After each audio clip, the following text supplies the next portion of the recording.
ഇപ്പൊ പല പെൺകുട്ടികളും പറയുന്നൊരു കാര്യമാണ്, എന്നെ 5 തവണ പീഡിപ്പിച്ചു, എന്നെ 10 തവണ പീഡിപ്പിച്ചു. ലിവിങ് ടുഗദർ റിലേഷൻഷിപ്പും ഇപ്പോഴുള്ള അതുല്യ പ്രതിഭ ഞാൻ എങ്ങനെയാണ് ആരുടെ മുമ്പിലാണ് ഞാൻ ഇരിക്കുന്നത്? സാഗർ ഏലിയാസ് ജാസ്നയും പിന്നെ ലാലേട്ടനോടോ മമ്മൂക്കയോടോ അഭിനയിക്കുന്ന സമയത്ത് എന്താണ് നിങ്ങൾ കഴിഞ്ഞ് ആ പടത്തിന്റെ പേര് ഞാൻ പറയുന്നില്ല.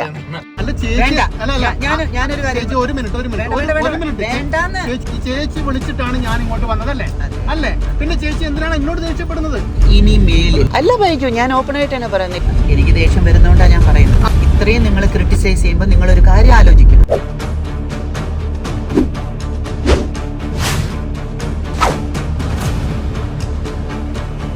ഇനി ബൈജുവിന് എന്തെങ്കിലും എൻ്റെ അടുത്ത് ചോദിക്കാൻ? തീർച്ചയായിട്ടും. സിനിമാപരമായിട്ട് എന്തായാലും എനിക്ക് കുറെ കാര്യങ്ങൾ ചോദിക്കാനുണ്ട്. ലാലേട്ടന്റെ കൂടെ, മോഹൻലാലിന്റെ കൂടെ അഭിനയിക്കുമ്പോൾ ഉള്ള ഒരു അനുഭവം, അതൊന്ന് ഒരു ഒറ്റ വാക്കിൽ, ഒന്നോ രണ്ടോ വാക്കിൽ. ഇത് എല്ലാ ഇന്റർവ്യൂവിലും ഈ സിനിമയിൽ എങ്ങനെ വന്നു ആദ്യത്തെ ചോദ്യം. അതെ. പിന്നെ ലാലേട്ടനോടോ മമ്മൂക്കയോടോ അഭിനയിക്കുന്ന സമയത്ത് എന്താണ് നമ്മൾ സിനിമയിൽ അഭിനയിക്കണം, ഞാൻ ഫേമസ് ആവണം എന്നൊക്കെ പറഞ്ഞുകൊണ്ട് നിൽക്കുമ്പോൾ നമ്മൾ ആരുടെ കൂടെ അഭിനയിച്ചാലും എന്താ. ഞാൻ ആദ്യമായിട്ട് ലാലേട്ടൻ്റെ കൂടെ ഒരു പടം അഭിനയിക്കാതെ ഇരുന്നത് ബുക്കായിട്ട്, പക്ഷെ അത് നടന്നില്ല. അത് കഴിഞ്ഞ് ആ പടത്തിൻ്റെ പേര് ഞാൻ പറയുന്നില്ല. അതെ, കാരണം വളരെ വർഷങ്ങൾക്ക് കഴിഞ്ഞിട്ടാണ് ആ പടം റിലീസായത് ലാലേട്ടന്. എനിവേ, അത് കഴിഞ്ഞിട്ട് ഞങ്ങൾ വർക്ക് ചെയ്യുന്ന കേൾക്കാത്ത ശബ്ദം വർക്ക് ചെയ്തു. അതിലാണ് ലാലേട്ടൻ ആദ്യമായിട്ട് ഡുവറ്റ് പാടുന്നത്, നാണം നിൻ ചുണ്ടിൽ നിന്നും പറഞ്ഞിട്ട്. അതിലാണ്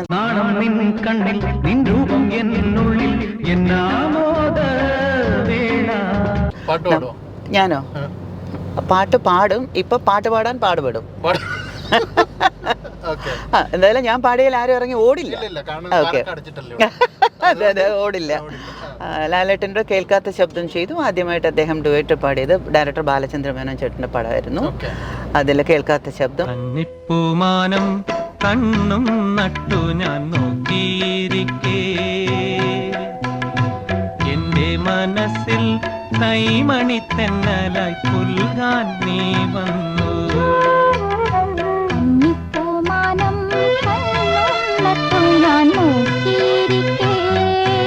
അത് കഴിഞ്ഞതിന് ശേഷം വർക്ക് ചെയ്യുന്ന രാജാവിന്റെ മകൻ, പിന്നെ മറക്കൽ ഒരിക്കലും ചെയ്തു, വഴിയോര കാഴ്ചകൾ. വിണ്ണിലെ ഗന്ധർവ വീണകൾ പാടുന്ന സംഗീതമേ, ഓ സംഗീതമേ.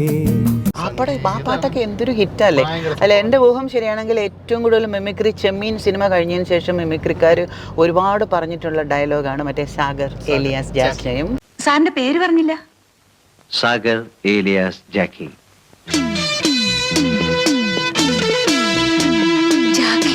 രാജാവിന്റെ മകനിലെ. My phone number is 2255. അപ്പൊ ഞാൻ വിചാരിക്കും, ഞാൻ ചോദിച്ചില്ലേ നമ്പർ? അതെ, എന്റെ കേരള നമ്പർ എൻഡ് ചെയ്യുന്നത് 2255 ആണ്. ലാലേട്ടന്റെ കാർ നമ്പർ 2255. അതെ അതെ അതെ. സാധാരണ ആരോട് വർക്ക് ചെയ്താലും എന്നെ സംബന്ധിച്ചിടത്തോളം എനിക്ക് സിനിമയിൽ വരണം, ഞാൻ അവിടെ നിൽക്കണം, ഒരു താരമാകണം എന്ന ആഗ്രഹം ഉണ്ടായിരുന്നു. അത് നടന്നു. അപ്പോൾ ആരോട് വർക്ക് ചെയ്താലും എൻ്റെ ഫേവറേറ്റ് എന്ന് എടുത്തു കഴിഞ്ഞാൽ ഞാൻ ആദ്യം കാണുന്ന ഹീറോ, ആദ്യം കാണുന്ന ഹീറോയിൻ അവരാണ് എന്നെ സംബന്ധിച്ചിടത്തോളം Miss World and Mister World, Nazir സാറും ഷീലാമി. ഞാനത് ചോദിക്കാൻ നിൽക്കുമായിരുന്നു. ജയൻ സാറിന്റെ കൂടെ അഭിനയിച്ചിട്ടുണ്ട്. ജയേട്ടൻ്റെ കൂടെ 2 പടം, അതും ജോഡിയല്ല, ഒന്ന് അങ്ങാടി, അതിൽ ചുമ്മാ 1-2 സീനിൽ വന്നു.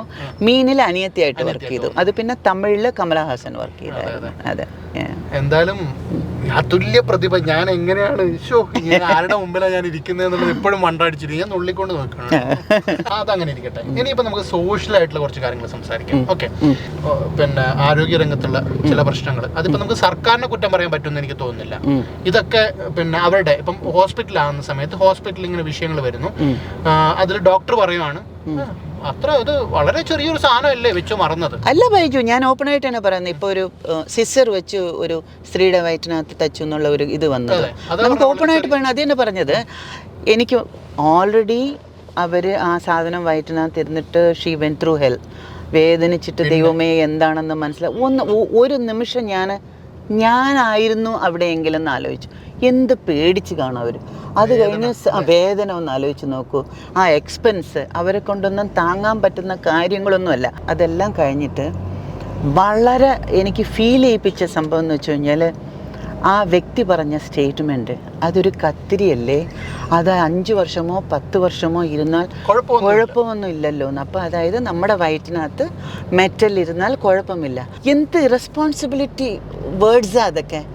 അവരത് കേട്ടപ്പോൾ ആ വേദന അനുഭവിച്ച ആ സ്ത്രീയോ അവരുടെ കുടുംബക്കാരൊക്കെ ദേ വെന്റ് ത്രൂ ഹെൽ. മനസ്സിനെ സങ്കടപ്പെടുത്തുന്ന ചില കാര്യങ്ങളൊക്കെ കേൾക്കുമ്പോൾ ഒന്നും ചെയ്യാൻ പറ്റുന്നില്ലല്ലോ എന്ന് ഫീൽ ചെയ്യാറുണ്ട് ബൈജു. പിന്നെ ഞാൻ ഫീൽ ചെയ്യുന്നത് എന്താ വെച്ച് കഴിഞ്ഞാൽ, ഓക്കെ നമ്മളെ കൊണ്ട് ഒന്നും ചെയ്യാൻ പറ്റില്ല, അറ്റ്ലീസ്റ്റ് അവരെ ഒന്ന് പോയി കണ്ടിട്ട് ഞാനിത് കണ്ടു, നിങ്ങളുടെ വിഷമത്തിൽ ഞാനും പങ്കുചേരുന്നു എന്ന് പറയുന്നത് എന്നിലുള്ള ആ ഒരു ഹ്യൂമൻ സൈഡിൽ I like it. Living together റിലേഷൻഷിപ്പും ഇപ്പോഴുള്ള കല്യാണത്തിൻ്റെ ഇതും എൻ്റെ അഭിപ്രായത്തിൽ, ആദ്യമേ ഞാൻ വേറൊരു കാര്യം പറഞ്ഞേക്കാം, ഇത് കാണുന്ന ആൾക്കാരുടെ അടുത്തും ഞാൻ ആരെയും ഉപദേശിക്കാറില്ല. കാരണം ഈ ലോകത്തിലെ ഏറ്റവും ആൾക്കാർക്ക് ഇഷ്ടപ്പെടാത്ത ഒരേ ഒരു വേർഡ് ഉപദേശമാണ്. അതുകൊണ്ട് ഞാൻ ഉപദേശിക്കാറില്ല. ഇപ്പോഴത്തെ പിള്ളേർക്ക് കല്യാണം കഴിക്കുന്നതിൽ നിങ്ങൾ എന്തുകൊണ്ടാണ് ആ ഇപ്പോഴത്തെ പിള്ളേർ റൂഡാണ്, അങ്ങനെയാണ്, മറിച്ചാണ്, അഹങ്കാരികളാണെന്ന് പറയുമ്പോൾ അതിൻ്റെയൊക്കെ പിന്നിലുള്ള ഒരേ ഒരു ഫീലിംഗ് പേടി. വേറൊന്നുമല്ല. ദൈവമേ, ഞാൻ കല്യാണം കഴിച്ചാൽ എന്താകും? ഈ ക്വസ്റ്റ്യൻ മാർക്കാണ് ഈ പിള്ളേരുടെ ലൈഫിൽ സത്യം. അതാണ്. അല്ലാതെ അവർ റൂഡാണെന്നോ അവർ ചീത്തപ്പിള്ളരാണെന്നോ വയലൻ്റ് ആണെന്നോ അല്ല. അതിൻ്റെയൊക്കെ ബാക്കിലുള്ള ഒരേ ഒരു വികാരം പേടി മാത്രമാണ്. എന്തൊക്കെ പ്രതീക്ഷകളോടുകൂടി ആയിരിക്കും സ്നേഹിക്കുന്നതും കല്യാണം കഴിക്കുന്നതും. എന്നിട്ട് പറയില്ല, അണ്ടിയോട്ട് എടുക്കുമ്പോഴേ ആങ്ങളുടെ പൊടി, അതുപോലെ അയ്യോ അങ്ങനെ ആയിപ്പോയാൽ, അയ്യോ ഇങ്ങനെ ആയിപ്പോയെന്നപ്പോൾ അവർ കോൺഷ്യസ് ആവും. ഈ പ്രിക്കോഷൻ, ഈ കോൺഷ്യസായി സൂക്ഷിച്ച് അങ്ങനെ ചെയ്ത് അതങ്ങ് ഒരു വല്ലാത്ത ഒരു അവസ്ഥയിലേക്ക് അങ്ങ് മാറുമ്പോഴാണ് പെണ്ണ് റൂഡാണ്, ഈ പയ്യൻ റൂഡാണ് എന്ന് വരുന്നത്. ഇത് പെൺപിള്ളേർക്ക് മാത്രമല്ല, ആൺകുട്ടികൾക്കും പേടിയുണ്ട് കേട്ടോ. എല്ലാത്തിനും പെൺപിള്ളേരെയും പറയാനൊക്കില്ല, ആൺപിള്ളേർക്കും പേടിയുണ്ട്. ഞാൻ ഇപ്പോഴല്ല, ഒരു 8 മാസം മുമ്പ് ഇതുപോലെ ഒരു ഇൻ്റർവ്യൂ സമയത്ത് ഈ ലവ് കാരണം വരുന്ന ചില മേഡേഴ്സിനെ കുറിച്ചും ചില ഈ ടേക്കിംഗ് റിവെഞ്ചിനെ കുറിച്ചൊക്കെ പറഞ്ഞപ്പോൾ ഞാൻ പറഞ്ഞു, ആണിനും പെണ്ണിനും അതിൽ ഒരുപോലെ പങ്കുണ്ട്. കാരണം നമ്മൾ ഒരു ആൺകുട്ടിയുമായിട്ട് വളരെ ക്ലോസ് ആയിട്ട് ഡേയ് മച്ചാ എന്നൊക്കെ പറഞ്ഞ് നമ്മൾ മച്ചി എന്നൊക്കെ പറഞ്ഞ് യോ പൂക്കി എന്നൊക്കെ പറഞ്ഞ് സംസാരിക്കുന്നു എന്നിരിക്കട്ടെ, ഒരു ലക്ഷ്മണരേഖ വച്ചിട്ട് സംസാരിക്കും. അതായത് നിങ്ങൾ ഇത്രയും ക്ലോസ് ആയിട്ട് ഒരു പെങ്കൊച്ച് എന്നോട് പഴകുമ്പോൾ ആ പയ്യൻ വിചാരിക്കും, ഓഹോ ഇവള് നമ്മളെ സ്നേഹിക്കുന്നുണ്ടോ എന്ന് ഈ പയ്യൻ വിചാരിക്കും. ഈ പയ്യനും ഡേ മച്ചി പൂക്കി എന്നൊക്കെ പറഞ്ഞ് വിളിച്ച് സംസാരിക്കുമ്പോൾ അവളും വിചാരിക്കും ഇതാണെന്ന്. എന്നിട്ട് ഏതോ ഒരു നിമിഷത്തിൽ പറയുന്നു, ഞാൻ നിന്നെ ഫ്രണ്ടായിട്ടേ നോക്കിയിട്ടുള്ളൂ, നിന്നെ ഞാൻ ലവറായിട്ട് നോക്കിയിട്ടില്ല എന്ന് പറയുമ്പോഴാണ് ഈ റിവഞ്ച് മനസ്സിൽ കയറുന്നത്. അങ്ങനെയാണെങ്കിൽ നിന്നെ കാണിച്ച് തരാമടി എന്നിവനും നിനക്ക് കാണിച്ച് തരാമടാ എന്ന് പറഞ്ഞ് അവളും. അപ്പോൾ ഒരു ലക്ഷ്മണരേഖ വെച്ച് നമ്മൾ ബിഹേവ് ചെയ്യുകയാണെങ്കിൽ അങ്ങനെ പറയും, ആണോ സോറി ഞാൻ വിചാരിച്ചു അങ്ങനെയാണെന്ന് കേട്ടോ എന്ന് പറഞ്ഞ് നല്ല രീതിയിൽ ഒഴിവാക്കാൻ പറ്റും. അപ്പോൾ ആൺപിള്ളേരെയും പെൺപിള്ളേരും ഒരുപോലെ അതിൽ ഇതാണ്. ഇപ്പൊ പല പെൺകുട്ടികളും പറയുന്നൊരു കാര്യമാണ്, എന്നെ 5 തവണ പീഡിപ്പിച്ചു, എന്നെ 10 തവണ പീഡിപ്പിച്ചു, ഈ 10ാമത്തെ തവണയാണ് പോയിട്ട് കംപ്ലൈന്റ് ചെയ്യുന്നത്. ആദ്യം പിന്നെ പീഡിപ്പിക്കുമ്പോ ഇവർക്ക് അറിയില്ല അത് പീഡനമാണെന്ന്, ആ പെൺകുട്ടിക്ക് അറിയണ്ടേ ഇത് പീഡനമാണെന്ന്. പിന്നെ 10 തവണ ഇങ്ങനെ പീഡനമാണെന്ന് ഇപ്പൊ സ്ഥിരം കേരളത്തിൽ വരുന്ന വാർത്തകളിൽ ഒന്നാണിത്. ഇപ്പൊ ബൈജുവിന് ആരെങ്കിലും വല്ലാത്ത രീതിയിൽ ടച്ച് ചെയ്താലോ എന്നാരെങ്കിലും നമുക്കറിയില്ലേ അത്? അതെ. അപ്പൊ അറിഞ്ഞു കഴിയുമ്പോ ബൈജു പറയും, ദേ നോക്കൂ ഞാൻ നിങ്ങളുടെ അടുത്ത് അങ്ങനെയല്ല, സോ ഡോണ്ട് എന്ന് പറഞ്ഞാൽ നോ എന്ന് പറഞ്ഞാൽ ആ ഓപ്പോസിറ്റിൽ നിൽക്കുന്ന ആണോ പെണ്ണോ ഹൂവർ ഇറ്റ് ഈസ്, നോ എന്ന് പറഞ്ഞാൽ നോ എന്ന് മനസ്സിലാക്കുക. അതേപോലെ എൻ്റെ ഓപ്പോസിറ്റിൽ നിൽക്കുന്ന ആളിൻ്റെ അടുത്ത് ഞാൻ നോ പറഞ്ഞാൽ നോ എന്ന് മനസ്സിലാക്കുക. പിന്നെ ആദ്യത്തെ ഒരു അനുഭവം അങ്ങനെ വന്നു കഴിഞ്ഞാൽ നിങ്ങളെ പിടിച്ച് കെട്ടി ഒരു റേപ്പ് സ്റ്റൈലിൽ പോയി കഴിഞ്ഞാൽ അപ്പം പോയി കംപ്ലയിൻറ്റ് ചെയ്യണം. നിങ്ങൾക്ക് ഇഷ്ടപ്പെടാത്ത രീതിയിൽ എന്തെങ്കിലും നടന്നാൽ അപ്പം പോയി കംപ്ലയിൻറ്റ് ചെയ്യണം. അപ്പം അതിന് വരുന്ന മറുപടിയും ഞാൻ പറയാം, ചില മറുപടികൾ. അങ്ങനെ പോയി കഴിഞ്ഞാൽ നമ്മുടെ ഫാമിലി റെപ്യൂട്ടേഷൻ എന്താകും എന്ന് ഒരിത് വരും. എൻ്റെ അച്ഛനമ്മയും ഞാൻ പറഞ്ഞാൽ അവർ വിശ്വസിക്കുമോ എന്നൊരു ക്വസ്റ്റ്യൻ വരും, പേടി വരും. അവിടെയും അതാണ് ഞാൻ പറഞ്ഞ പേടിയാണ് റീസൺ എന്ന്. അപ്പോൾ ഒരു സംഭവം അങ്ങനെ നടന്നു കഴിഞ്ഞാൽ ഇമ്മീഡിയറ്റ് ആയിട്ട് യു ഷുഡ് ടേക്ക് ആക്ഷൻ. ഒരാൾ സംസാരിക്കുന്നു, നമ്മളെ തൊട്ട ദിശ കൊടുത്തിട്ട് ഇനി മേലിൽ എന്ന് പറഞ്ഞാൽ ചിലപ്പം ആ പയ്യനോ അല്ലെങ്കിൽ ആ പയ്യനോട് ബിഹേവ് ചെയ്ത ആ പെണ്ണോ അവിടെ നിർത്തും. ആദ്യത്തെ പ്രാവശ്യം അങ്ങനെ ഒരു കംപ്ലൈൻറ്റ് വരുമ്പോൾ തന്നെ ഉടനെ കംപ്ലൈൻറ്റ് കൊടുത്തേക്കുക. അല്ലാതെ 10 പ്രാവശ്യം അങ്ങനെ പറയുന്നതിന് പിന്നെ ഞാൻ അതിനെക്കുറിച്ച് കമൻറ്റ് പറയുന്നില്ല. കാരണം അവരുടെ മനസ്സിൽ കൂടി അപ്പോൾ എന്താണ് പോയെന്നുള്ളത് നമുക്കറിയില്ല. പക്ഷേ ഒന്നാമത്തെ പ്രാവശ്യം അങ്ങനെ എന്തെങ്കിലും ഒരു സംഭവം നടന്നു കഴിഞ്ഞാൽ പെൺകുട്ടികളോടും ആൺകുട്ടികളോടും പറയുകയാണ്, അപ്പം തന്നെ യു ഷുഡ് ടേക്ക് ആക്ഷൻ. ആരാണെങ്കിലും, ഇനി ദൈവം തമ്പുരാനാണെങ്കിലും, 10 വയസ്സുള്ള പയ്യനാണ് മിസ്ബിഹേവ് ചെയ്താലും 100 വയസ്സുള്ള സ്ത്രീയോ പുരുഷനോ മിസ്ബിഹേവ് ചെയ്താലും അപ്പം ആക്ഷൻ വേണം, എടുത്തിരിക്കണം.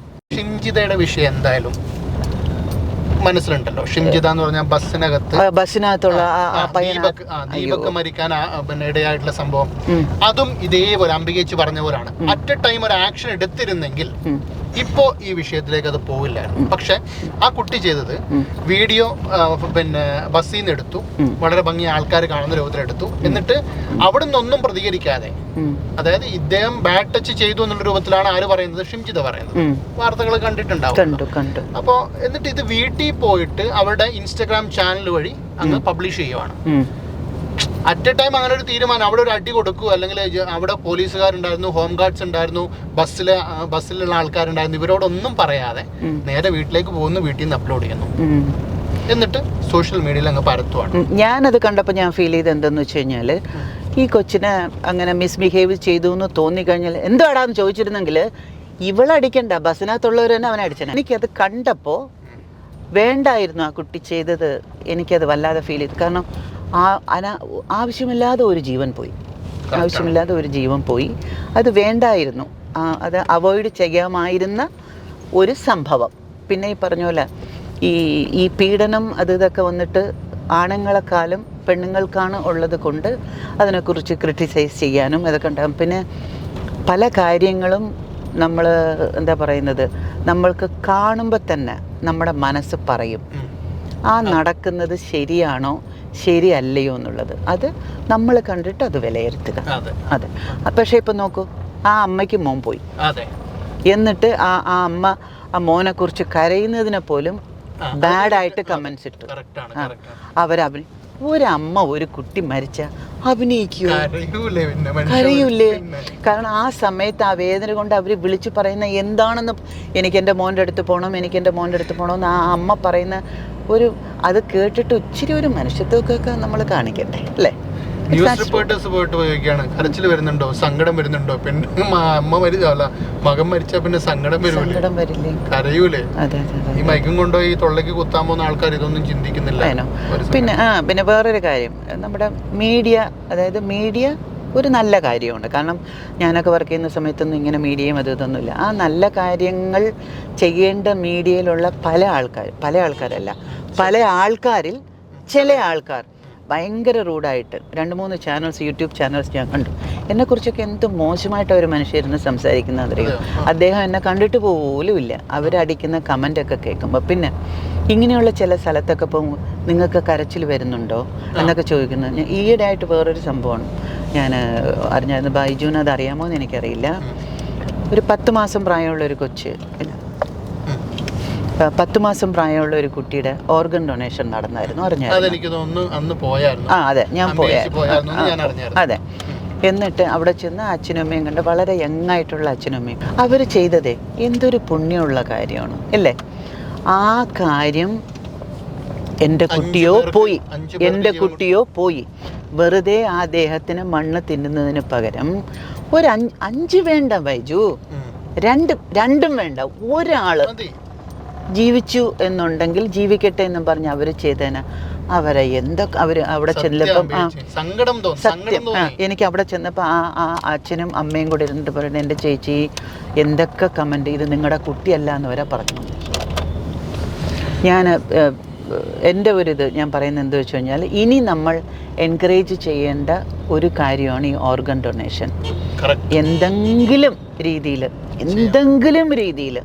എന്തെങ്കിലും രീതിയിൽ ആർക്കെന്തെങ്കിലും ആയിക്കഴിഞ്ഞാൽ നമ്മൾ ഡോക്ടറെ അടുത്ത് പോകുന്നു, ഹോസ്പിറ്റലിൽ പോകുന്നു. അപ്പോൾ ഡോക്ടർ പറയാണ് ഇനി അവർ തിരിച്ചു വരില്ല, is gone, she is gone or he is gone എന്ന് പറഞ്ഞു കഴിഞ്ഞാൽ നമ്മുടെ വീട്ടിലുള്ള പ്രായമായ ആൾക്കാർക്കും നമ്മുടെ സ്വന്തക്കാർക്കും ഒരു ചെറിയ ആഗ്രഹം ഉണ്ടാവും, ഒരു 24 മണിക്കൂർ നോക്കാം ഡോക്ടർ, അല്ലെങ്കിൽ ഒരു 48 മണിക്കൂർ. ഓക്കെ, 48 മണിക്കൂർ നോക്കൂ. നോക്കിക്കഴിഞ്ഞതിന് ശേഷവും ഡോക്ടർ പറയാണ് ഇനി ഇതില്ല എന്ന് പറഞ്ഞാൽ ദയവ് ചെയ്ത് ആ ഓർഗൻ ഡൊണേഷൻ ചെയ്യണം. ഈ ഇൻ്റർവ്യൂവിൽ കൂടെ ഞാൻ പറയണു, ഞാൻ ഇന്ത്യയിലുള്ള സമയത്ത് എനിക്ക് എന്തെങ്കിലും ആയാൽ മനുഷ്യരല്ലേ, പറയാൻ പറ്റില്ല, എന്തെങ്കിലും ആയിക്കഴിഞ്ഞാൽ എൻ്റെ ഫാമിലിയിലുള്ള ആൾക്കാർ പറയണം ഒരു 48 മണിക്കൂർ നോക്കാം ഡോക്ടർ, ചിലപ്പോൾ തിരിച്ചു വന്നാലോ എന്ന് പറഞ്ഞിട്ട് തിരിച്ചു വരില്ല എന്ന് ഡോക്ടർ പറഞ്ഞാൽ എൻ്റെ ഓർഗൻസ് ഞാൻ ഡൊണേറ്റ് ചെയ്യുന്നു. ഞാനത് ഇപ്പം നിങ്ങളുടെ അടുത്ത് ഞാൻ പറയും. എനിക്കും ഏറ്റവും പ്രൗഡായിട്ടുള്ളൊരു മൊമെൻ്റാണിത്. ഞാനും ഇതുപോലെ വെറുതെ പറയുന്നതല്ല, അംബികേച്ചി പറഞ്ഞതുപോലെ എന്നിൽ എന്തെങ്കിലും എടുക്കാനുണ്ടെങ്കിൽ, ഇതേപോലെ നമ്മുടെ നാട്ടിലുണ്ടെങ്കിൽ തീർച്ചയായിട്ടും ഞാനും ആ ഡൊണേഷൻ്റെ ഭാഗമായിട്ട് ചേരുകയാണ്. മരണശേഷം നമ്മൾ ആർക്കെങ്കിലും ഒക്കെ കൊടുക്കാൻ പറ്റുന്നുണ്ടെങ്കിൽ അത് ഏറ്റവും വലിയൊരു കാര്യമാണ്. പിന്നെ അതിനോടൊപ്പം വേറൊരു റിക്വസ്റ്റ്, യൂട്യൂബ് ചാനലിലുള്ള ആൾക്കാരാണെങ്കിലും ശരി, ഈ കമൻ്റ് അടിക്കുന്ന ആൾക്കാരാണെങ്കിലും ശരി, ദയവ് ചെയ്ത് ക്രൂവലായിട്ട് സംസാരിക്കുന്നത്. ഞാനൊരു ചോദ്യം ചോദിക്കട്ടെ ബൈജു,